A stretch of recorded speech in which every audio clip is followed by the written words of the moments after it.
Viewers, let's talk about Operation Rising Lion, a meticulously orchestrated series of airstrikes by Israel that pierced the heart of Iran's nuclear ambitions and military leadership, leaving the world stunned and possibly on the brink of a broader conflict. With over 200 Israeli jets raining precision-guided munitions on more than 100 targets, including the heavily fortified Natanz uranium enrichment facility, Israel has delivered a devastating blow, viewers, to Iran's nuclear program and its strategic command structure. The operation, codenamed with biblical resonance, has not only obliterated key infrastructure but also assassinated or neutralized some of Iran's most formidable military and scientific minds, including Major General Hossein Salami, the commander of the Islamic Revolutionary Guard Corps, Major General Muhammad Bagheri, Chief of Staff of Iran's armed forces, and nuclear scientists, at least 3. The sheer audacity, viewers, of Operation Rising Lion cannot be overstated. Israel, long vocal about its refusal to allow Iran to cross the nuclear threshold, acted with ruthless efficiency. The strikes targeted not only Natanz, Iran's crown jewel of uranium enrichment, but also military installations, missile production sites, and even residential areas housing senior officials. The International Atomic Energy Agency's confirmation of damage to Natanz, along with Iran's admission of loss of key figures, underscores the operation's success in crippling Iran's nuclear aspirations, at least for the moment. Viewers, amid this high-stakes chess game, the hypocrisy of one man has come to the fore. US President Donald Trump, who's quick to applaud Israel's very successful attack and warn Iran against pursuing nuclear weapons, has branded Iran a rogue state whose nuclear ambitions threaten global stability. Yet, this man and his moral posturing crumbles under scrutiny when one considers Trump's deafening silence on Pakistan, a nation with a well-documented history of supporting terrorist groups. Trump administration has never applied the same rogue state label to Pakistan, nor has it pushed for sanctions or military action to curb its nuclear arsenal, which, unlike Iran's, is already operational. So we have a lot of ground to cover. Let's open this up. Frederick Landau of the Israeli Intelligence Special Forces, Dr. Brahma Chalani, Pastor Mark Burns is the spiritual advisor to President Trump, Abhijit Iyer Mitra, Colonel R.S.N. Singh completes this panel. Mr. Landau, what were the objectives of Operation Rising Lion, and what compelled Israel to launch the strike? Good evening, sir, and I thank you for having me on your show this evening. Last night was a historic night for the people of Israel. I would like to remind you that this is the 3rd time in the history of the State of Israel that we have gone out on our own to dismantle a nuclear threat. Prime Minister Menachem Begin did the same thing in 1981 in Iraq. Our Prime Minister Ehud Olmert did the same thing in Syria in 2007. And our Prime Minister Benjamin Netanyahu has done it again last night. The reason for this surgical strike against the Iranian regime, the Iranian military, is to fulfill what we have been saying for almost 2 decades now. The Iranians cannot have and will not have nuclear weapons while threatening to annihilate not only the state of Israel, but the Jewish people. We have started with, as you said, 200 aircraft. We have struck over 300 targets. And I would like to just, on a small note, remind the world, we are a small nation, only 10 million people. Right. The Jewish people around the world are only 15 million people. And we have done this only because of our excellent men and women wearing uniform and those who are not wearing uniform. And this is just the beginning. As I said, we are just following through with what we have said. Right. Iran will not and cannot have nuclear weapons.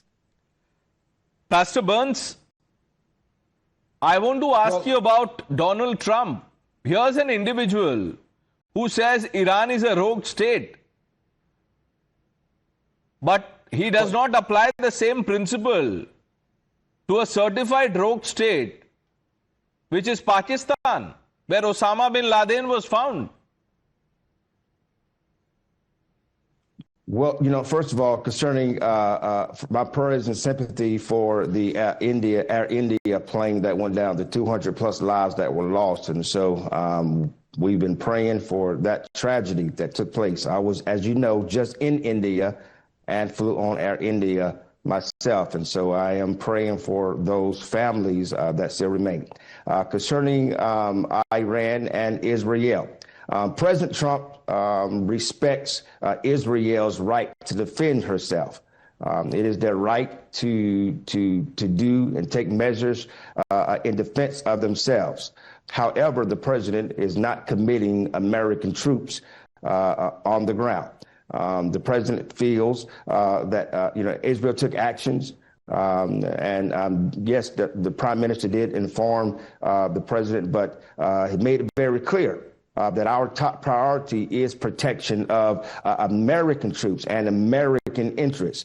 The president doesn't want to engage us into another endless war, dragging America into another endless war in the Middle East. Again, this is the president made it clear we're not involved with the Israel strikes against Iran. We do, however, believe again that Israel has a right to protect itself. You see, Pastor Burns, it is not as simple as you're making it out to be. The problem here, and this is the elephant in the room that we should all be addressing.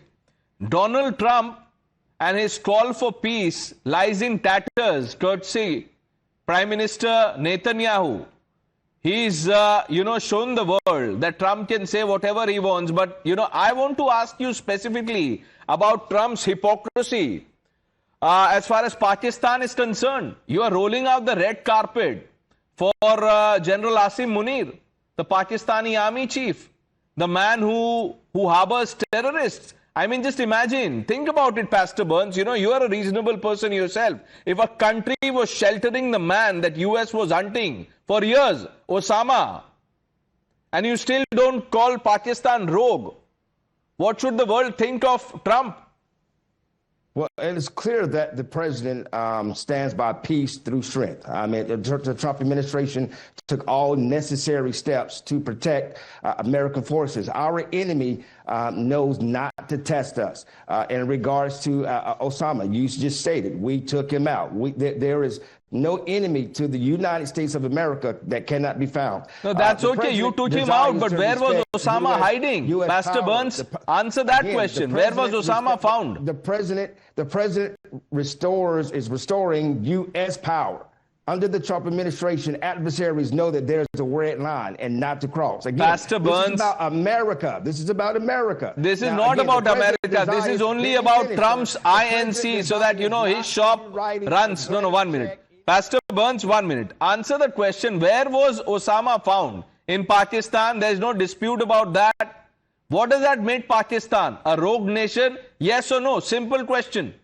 There is going to be no blank checks to foreign enemies. That's what's happening. Unlike previous administrations, Trump makes the decisions that serves the American interest. We're not engaging ourselves to be the police of the world. Yeah, so if you act against Pakistan, it will serve American interest because, 1 minute, acting against terrorism is in American interest unless you know more than, the world knows. Let's bring in Dr. Brahma Chalani. Dr. Chalani, what's at play here? Well, what's at play is ugly geopolitics. Take the case of Iraq. US intelligence claimed that Iraq had weapons of mass destruction. And we know that was a lie. Gaddafi in Libya voluntarily gave up his weapons of mass destruction.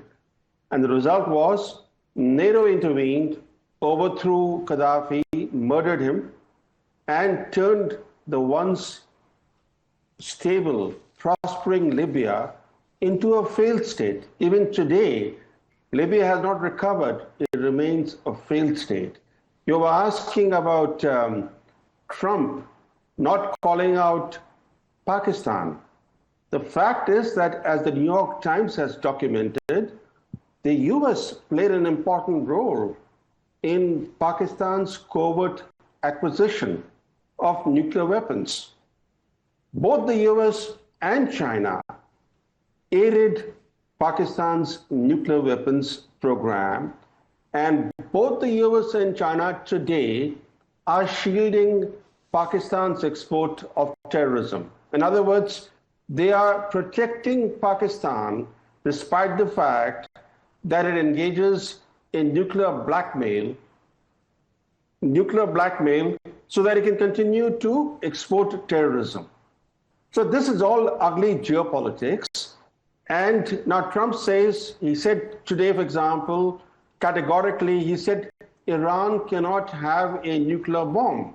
Okay, one can understand that another nuclear weapon state may not be good for regional security and for world peace. And certainly a nuclear Iran is not good for Israeli security or even for Indian security. But there has to be some international rules, some international norms. You encourage one country to have nuclear weapons, Pakistan. You shield that country even today. Right. You recently shielded Pakistan when India launched an operation against Pakistan's cross-border terrorism. And then at the same time, you're saying Iran cannot have a nuclear bomb. Now, if you're an Iranian policymaker, you know what happened to Gaddafi, right? Why would the Iranian leadership give up its nuclear weapons option knowing what happened to Gaddafi? The last thing Iran wants is a regime change in Tehran, right? So in the ugly geopolitics, the main casualty is regional security. Right. The fact is that, yes, Israel has dealt a serious blow to Iran, but we should not forget that in the past too, Israel has managed to penetrate Iran's nuclear program and engage in sabotage. But Iran has historically demonstrated an ability to rebuild and adapt. Let's see how Iran responds to Operation Rising Lion. Colonel RSN, your assessment.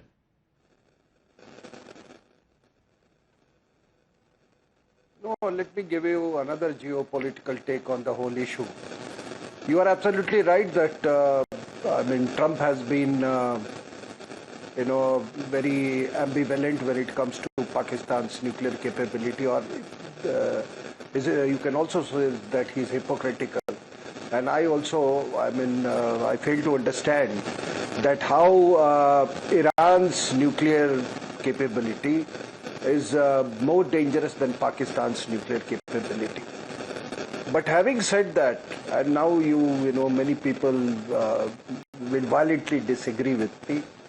What has happened in Operation Sindoor is that I believe that Pakistan has been denuked because Pakistan never had nuclear capability. Right. It was a, what should I say, a bogey created by United States of America, so that India does not, overwhelm Pakistan through its conventional capability. This is something which which has emerged after the Operation Sindoor. And also this is my own assessment, that what happened was Operation Sindoor was actually a stage set for what Israel has done against Iran. And let me tell you that retaliation, the conflict getting wider, I'll be very surprised. Iran has been reduced to rubble. There is nothing left in Iran at the moment. Let's see how the situation unfolds. I thank all of you for joining us. I spoke to the Israeli ambassador to India, Ruben Azar, just a short while ago. Here's an excerpt. Viewers, this is a special broadcast on Times Now. You've heard about Operation Rising Lion, and to talk more about that, we have the Israeli ambassador to India, Mr. Reuben Azar. Ambassador Azar, thank you for your time. Thank you for speaking to Times Now. Thank you, Prashant. And allow me, first of all, to extend my heartfelt condolences to the entire people of India following this terrible plane crash that claimed so many lives. We are with the families, with the victims, and we wish a speedy recovery to those injured. Now, you know, the Prime Minister has spoken, and Prime Minister Netanyahu has spoken at length about Operation Rising Star.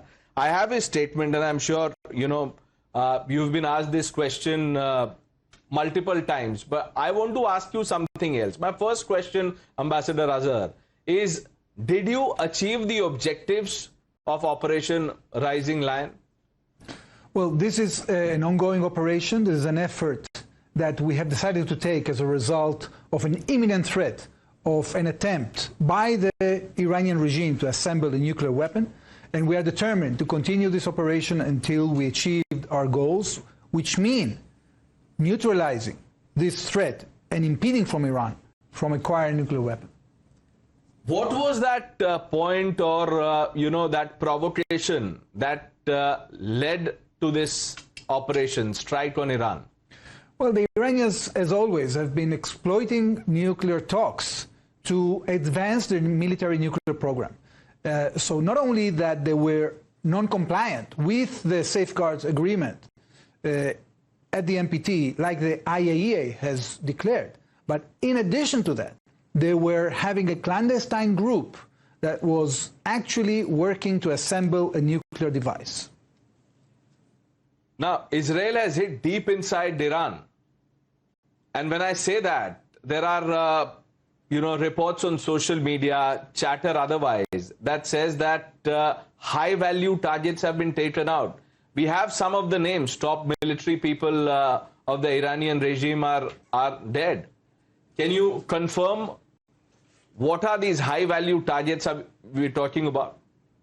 Well, we have confirmation, Prashant, that the top military brass of Iran, the head of their chief of staff, the head of the Revolutionary Guards, have been eliminated. These are the people that were in charge of this war of extermination by Iran against the state of Israel. We have, you know, people have to know that the Iranians were not only declaring they want to exterminate Israel, annihilate us, but they were working on 3 different tracks to try to do that. First is the military nuclear program that they've been pushing for years, and we've successfully stalled for some time, but it was getting to a critical point. The second is the vast missile ballistic program. Thousands of missiles that they were planning actually to upgrade it to an arsenal of 10,000 ballistic missiles in the next 3 years and 20,000 in the next 6 years. And without the nuclear element, those ballistic missiles could exterminate our country. We are a small nation, half the size of Haryana, the size of Mizoram. So we cannot allow ourselves to allow that to happen. Therefore, we have made strikes against those ballistic missile programs as well.